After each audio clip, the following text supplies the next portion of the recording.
সারস ও কৃষক।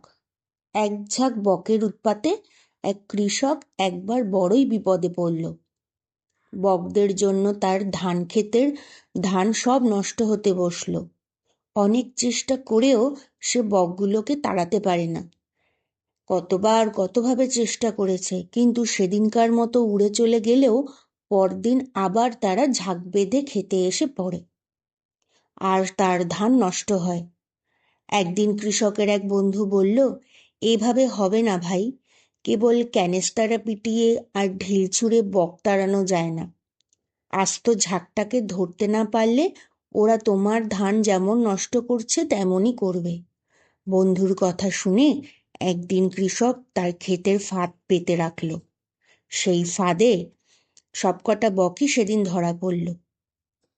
তখন সেইখানে সেই বকের ঝাঁকে সেদিন একটা সারস পাখিও ছিল।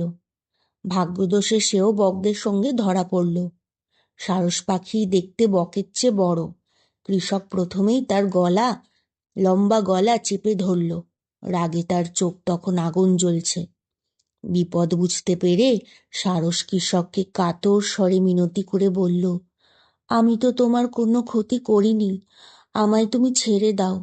বকদের সঙ্গে বেরিয়েছিলাম, তখন যদি জানতাম যে তারা তোমার ক্ষেতের ধান নষ্ট করার জন্য আসছে, তাহলে আমি তাদের সঙ্গে কখনোই আসতাম না।